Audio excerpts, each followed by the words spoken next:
വണ്ടാഴി ഗ്രാമപഞ്ചായത്തിൽ ഗ്യാസ് ക്രിമിറ്റോറിയത്തിന്റെ നിർമ്മാണ പ്രവൃത്തികൾക്ക് തുടക്കമായി.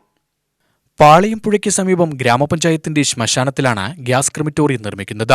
ജില്ലാ ബ്ലോക്ക് ഗ്രാമപഞ്ചായത്തുകളുടെ ഫണ്ട് 1 കോടി രൂപയാണ് പദ്ധതിക്കായി ചെലവഴിക്കുന്നത്. മരണാനന്തര ചടങ്ങുകൾ നിർവഹിക്കാൻ പാളയംപുഴയിൽ പ്രത്യേക കുളിക്കടവ് സജ്ജമാക്കും. കൂടുതൽ ജലലഭ്യതയ്ക്കായി 4 ലക്ഷം രൂപ ചെലവിൽ കുഴൽക്കിണറും സ്ഥാപിക്കും. മാർച്ച് മാസത്തോടെ ഗ്യാസ് ക്രിമിറ്റോറിയത്തിന്റെ നിർമ്മാണം പൂർത്തിയാക്കാനാണ് ലക്ഷ്യം. ക്രിമിറ്റോറിയം തുറന്നു നൽകുന്നതോടെ വണ്ടാഴിയിലെയും സമീപ പഞ്ചായത്തുകളിലെയും 100 കണക്കിന് ആളുകൾക്ക് പ്രയോജനപ്പെടുമെന്ന് പഞ്ചായത്ത് പ്രസിഡന്റ് കെ. രമേശ് പറഞ്ഞു.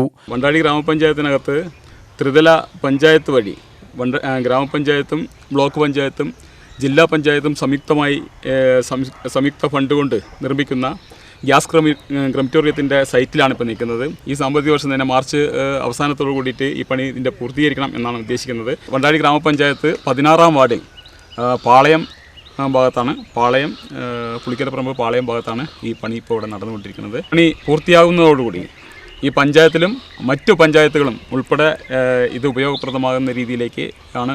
ഇപ്പോൾ അതിൻ്റെ തറ കഴിഞ്ഞു, ഫില്ലറിലേക്ക് പോവുകയാണ്. അടിയന്തരമായിട്ട് ഈ മാർച്ച് 31-നോട് പദ്ധതി പൂർത്തീകരിച്ച് അതിൻ്റെ ഉദ്ഘാടന കർമ്മം നിർവഹിക്കണം എന്നാണ് ഭരണസമിതി ആലോചിക്കുന്നത്. UTV news, Palakkad.